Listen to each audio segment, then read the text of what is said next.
Thank you very much. I'm also very happy to be here at the Changing Asia conference for the second time since Hamburg, but actually for the third time, as I have also been involved in these bilateral conferences before. So thanks for all the organizers for having us here. What I'm going to talk about today is a paper I'm co-authoring with my colleague Oliver Turner from the University of Edinburgh.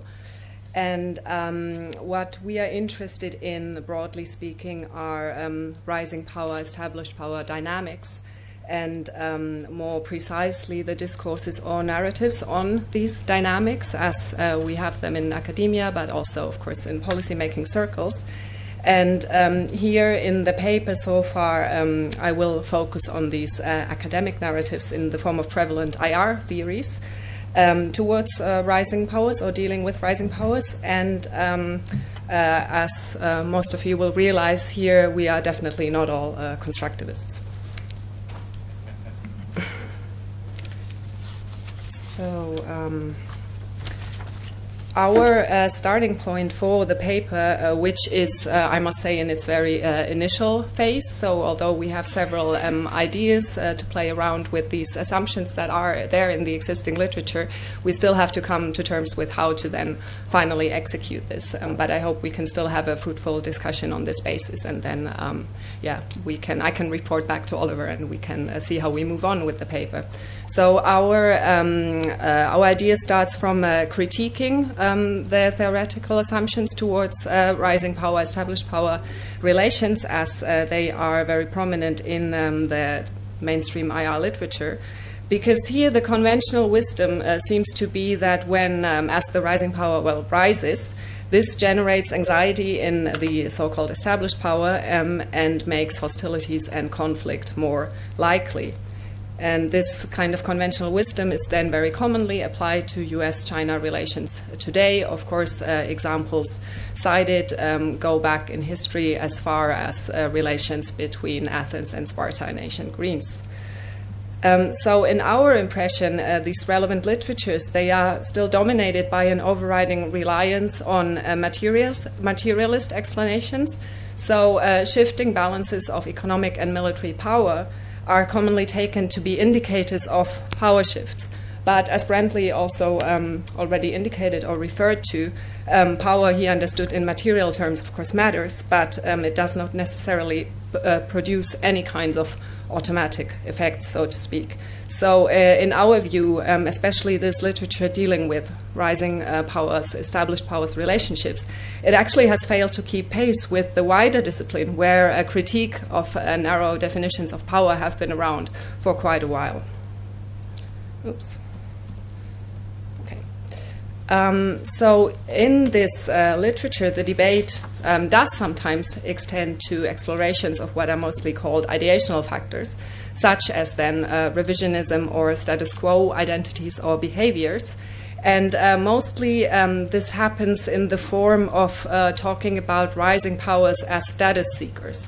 To quote here from the literature, the worry is about the search for higher status by emerging powers and the conflict this quest may generate with reigning major power actors. We see first and foremost two problems with this literature. First of all, again, there seems to be kind of a natural link assumed between growing material capabilities and what is then termed revisionist behavior. To again quote from the literature, as great powers rise, they, as a matter of course, seek to push outward to their expanding spheres of influence the norms that provide order within their own polities. Accordingly, today's emerging powers will not embrace the existing international order erected during the West's watch.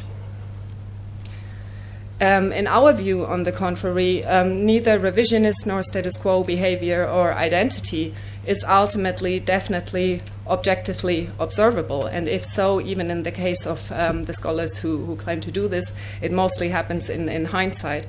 But at least when we speak in these terms, they are in part subjective and historically contingent discursive constructions. So in most of the cases we see the US is termed a status quo power, as it has been upholding post-World War II, first and foremost, Western structures and values. Something is here strange. So what is the connection to the question of the relationships between rising China and the US under Trump? As we probably all are aware, Trump has repeatedly appealed to an American sense of dissatisfaction with the international status quo, and has also expressed a desire to revise the current global system and the role of the US within it, ranging from security and economic to environmental commitments. And as scholars, as commentators in this respect have pointed out, Trump and also other members of his administration attacks actually the very principles of the so-called liberal international order, of which the US has been the architect and proponent since the Second World War. So we think this is relevant to a typical focus on rising powers at the expense of established powers as revisionist and status-seeking entities. However, the notion of a revisionist United States should actually not come as a surprise, since logic would suggest that rising powers will in many ways seek to actually preserve a system that enables their rise in the first place, while an anxious hegemon or established power could be expected to want to modify that same system to counter any risk of losing their dominant status. However, so far the existing literature, with a few exceptions, is broadly silent on what one could term revisionist established powers and what this then means for established power and rising power dynamics. So just to briefly sketch what our way forward based on existing literature could look like. There is a set of recent studies, first and foremost developed by Yashov et al., who engage in a conceptualization and developing a new analytical framework for the study of revisionism. I will not go into too much detail about that here in the presentation. You can find it in the paper on pages 6 and 7. Just to briefly address how they actually deal with the term revisionism.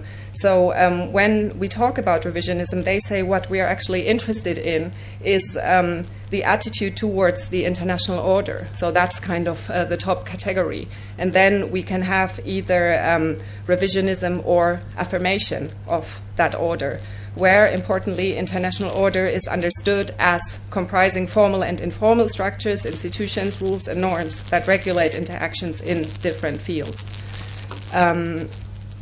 And they point out that, of course, international order in its combination of formal and informal aspects is not immutable per se, and then the attitude towards the order, whether it's affirmative or revisionist, it can be directed towards certain dimensions of this order. So not necessarily the whole order itself must be the target of either revisionism or affirmation.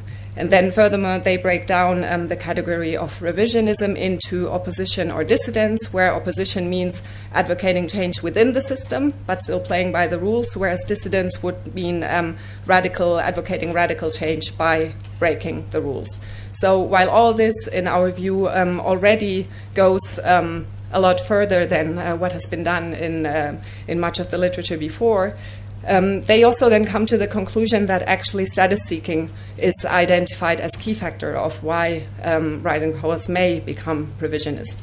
And again, the status literature falls a little bit back onto mostly focusing on only rising powers and their desire for recognition and respect, again, on a materialist basis. So what we are, again, missing here is that it doesn't look at identity constructions in terms of self-other dynamics. And the same is true with the scholarship, the existing scholarship that actually deals with US revisionism and also argues that identity matters in these terms. But identity itself is actually never really unpacked. So in our view, it is really important to look at, especially also if we are interested in academic narratives. So whom are we speaking about when we spoke about established powers and rising powers? So who is here seeking status vis-a-vis whom? How are self and other constructed as rising other versus dominant self? And as Oliver and I, we both come mostly from a background of post-structuralist and post-colonial scholarship. We think that this might be a good source for us to draw from, but also ontological security theory will be relevant for us here. And in this sense, also what Brantley was talking about earlier about locatedness. So it's also about locatedness of perspectives when we speak about these topics.